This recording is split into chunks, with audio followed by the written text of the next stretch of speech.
Well, my friends, this is Interesting Ideas coming your way in a Monday afternoon. By the way, do any of you know what that bugle sound was?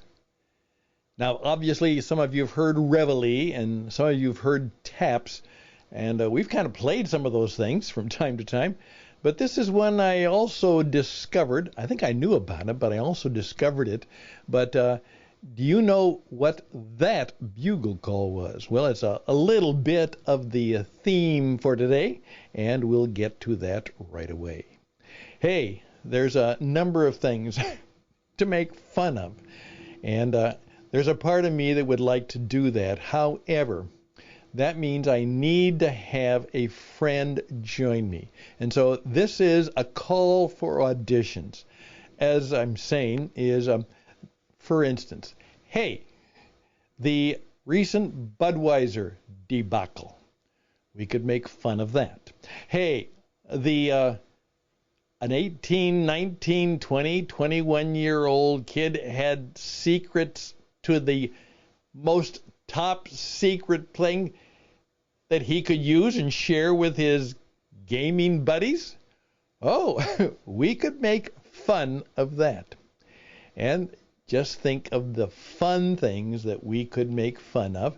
And then if we were smart, we would then try and create a little bit of not only some humor, but maybe do it in such a way that we could then learn from some of the things that are going on in the world. So if you would like to perhaps think about, would you be good at being a regular performer on this program in which we would just talk about things that from time to time we could laugh about or make fun of.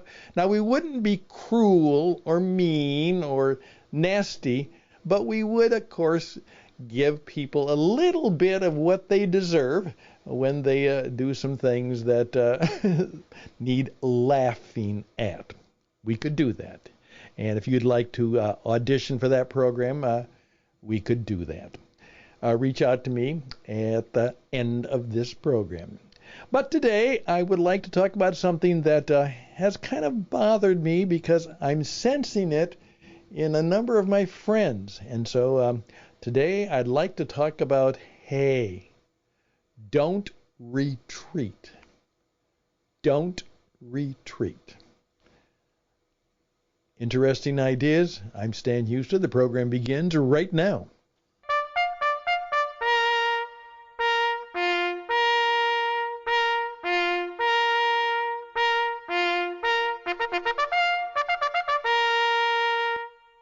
And of course, I played it again. And obviously, I gave it away. There's reveille. We could do that. There's assembly. We could do that. And of course, there's the well-known taps, which is usually played oftentimes at the funeral of a departed veteran. But actually, taps also was the kind of good night. No, I mean, it's day is done, gone the sun, and we're going to go to bed now. And of course, if you were a young man or woman in the United States Armed Forces, you got up early to reveille, and you worked hard and were trained hard, and then at the end of the day, there would be lights out, and they would play taps, and you would go to sleep. Now, I don't know if they actually keep such a regimen in today's armed forces, but that obviously was the way it was done, and I would love to hear from a young man or woman today who actually would tell us a little bit more about the kind of the basic training regimen that they go through today. And of course, we're having more and more of a problem because let's face it, the armed forces are having a problem recruiting young men and women who are qualified to be in the armed forces. And that's a problem that doesn't need making fun of, but it's obviously something of concern. But that bugle call is retreat. And it can be, I guess, it's a pulling away of something. It's just that we're backing off. Now, does it also mean, hey, we just got the snot kicked out of us, we're in bad shape, the enemy is advancing, and this is a call to retreat, we're pulling back, we really are retreating? I don't know, and I would love for someone to actually tell me more about the retreat bugle. So why don't you write to me at stanhusted@gmail.com, stanhusted@gmail.com. But here's what I'd like to encourage you. Things are tough. They're difficult for a lot of people, and there's a lot of what I would call kind of a sense of resignation about some things. No, what can we do? The situation, 70% of the people think that the country in the United States is on the wrong track, and I would imagine that kind of disillusionment is somewhat worldwide. We certainly have been discouraged by some of the things that have happened, and certainly the leadership of our world has not given us a lot of confidence in the people who run our institutions and who run our organizations. But I've got 2 or 3 friends, and I just kind of sense that they're kind of quitting. Now, obviously, they are at a time in life when they have every right to quit. They can retire, they can back off, they can do things. But I had a sense more and more that they're just kind of retreating a bit. And I'm a little bit discouraged by that because I know that they still have some real contributions to make. And so I'm just going to encourage you that whatever thinking and feeling you are in today, that you should think about not retreating. And I'm going to give you a little bit of a clue in how you can do that. And then I'm going to tell you a little bit more about the extension of our tagline for What It Takes Radio. That's coming up. Even more. But don't turn off the radio. Don't retreat. Stay with us. We'll be back.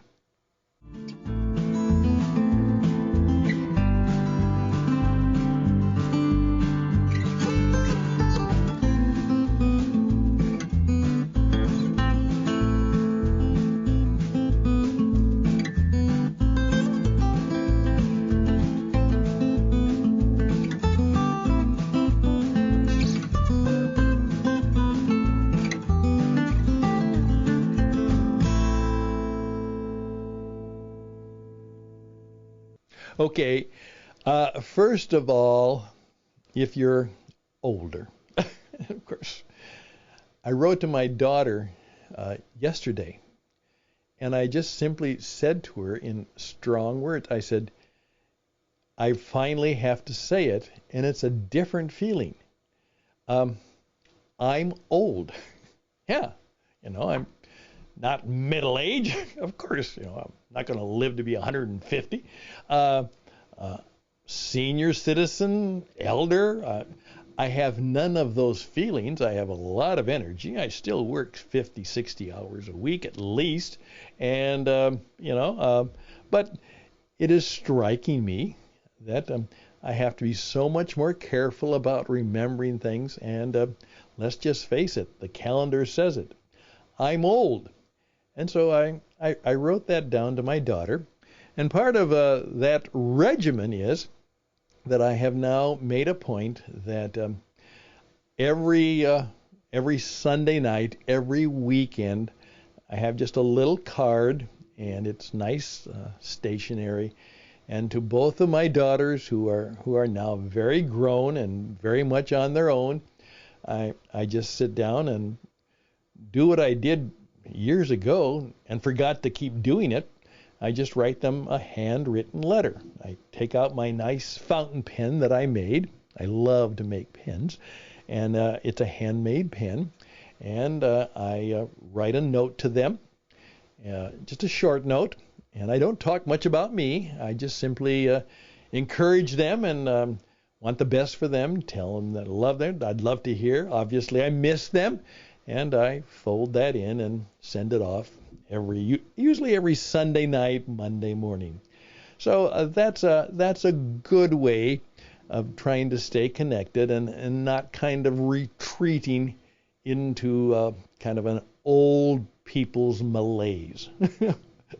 OPM, old people's malaise.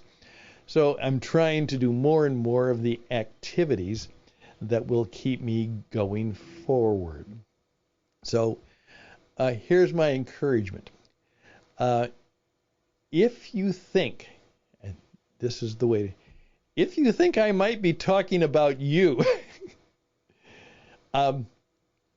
just kind of take a second look, think a second time and say, am I kind of in retreat?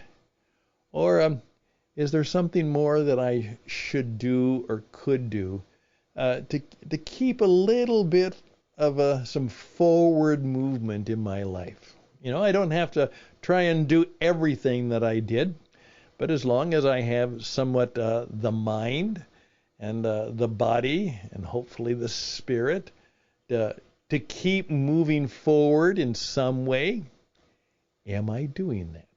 Just a little self-audit, because I do know that there are certainly the temptation, and certainly I know of people who they just didn't quit, but they are kind of in retreat. And if that happens to be something that you're about, now, what I have is something I've been thinking about for years, and so I'm just simply going to mention it because it's going to grow. As Karen and I put together a small church in our retirement community in Arizona before we moved to Carolina, before we did that, we were there, and we built a small church. And it was primarily made up of people who, were in this certainly upper scale retirement community. And we actually had a small church we established just kind of for us. And we actually had it in the clubhouse, this beautiful clubhouse. It was very, very nice. And it was on the dance floor. And I used to say that it's exactly where a church should be. It was on the dance floor between the bar and the first tee. And it's about the community and the life we live in. And that's, of course, where we were. But I thought, how can we rename this differently? And the term that hit me, thanks to a friend named Bruce, who had tried it, he said, we are not old or senior citizens, or certainly not elderly. We might be classics, we're in the classic stage, but the term encore. And of course, I adopted that term. I love the term. And now I use that term all the time. I say, what is your encore project? We think of an encore. An encore is you've been called back. You put on a great show, and they're applauding and they're yelling encore, encore until they want you to sing another song or do another performance. And could that be for you? And what I'm trying to do in the next few years, starting kind of right now, is I have all of the ideas in place, and I would love to see if certain people want to start the idea of encouraging not just the traditional, don't retire, refire. I know all that stuff, but something that would be a little bit more of just keep doing something, but it would be a project that would be hopefully a little bit of a way you would be a little bit immortal, and a way you would leave a legacy, and a way that perhaps in some way that you could enjoy and make a difference. As someone challenged me the other day, he said, don't just try and make a difference in the world, Why don't you try and see if you can even make a different world? I said, wow. He said, well, think about that. Well, and I am. All right. That's a high aspiration. So if you think you know of something, some people, some church or organization, place of worship, community service that would like to help those of us in our encore years to make this idea and this project and this movement move, I would love to hear from you. Okay. Don't retreat. They're applauding. They want you to do an encore. And that's exactly, partly, what it takes radio has now got a little bit of a new tagline. Give me just a couple minutes and I'll share that with you and I'll be on my way. Interesting ideas.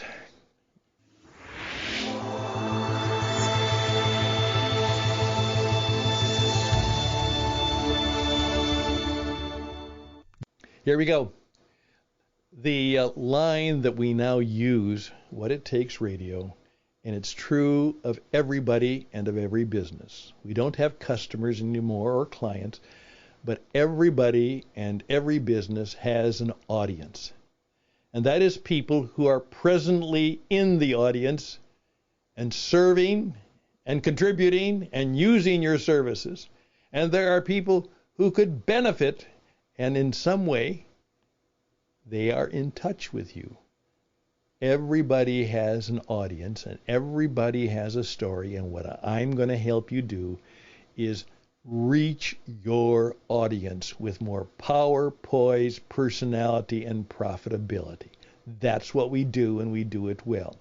And so you get into the podcast business so you can, in effect, have a greater reach and a greater audience. That's the deal. That's business today. But perhaps a touch of immortality. Now, the people who said, oh, we're going to try and make it so you won't die, that's not going to happen. However, I do know that if you begin to do some of the things we're talking about, speaking, teaching, podcasting, sharing, connecting, once it goes through this microphone, goes through all of the stuff, and we put it on the internet, it could be there, probably will be there for a good long time. And could it be that not only will people benefit from what you have to say, what you have to share, what you know, as well as what you may have done, perhaps there could be just a touch of immortality. We'd like to make that happen for you and for me. That's what we're called to be and do. Reach your audience and perhaps just do a touch of something immortal. StanHusted@gmail.com. StanHusted@gmail.com. Be a part of our program and recommend us to others, please. And perhaps let us know how we can help you and your business, because we can. Again, always close with a benediction, and so best and blessings to you in these difficult times. May it go extremely well for you and your family, and particularly for your children. Bye for now.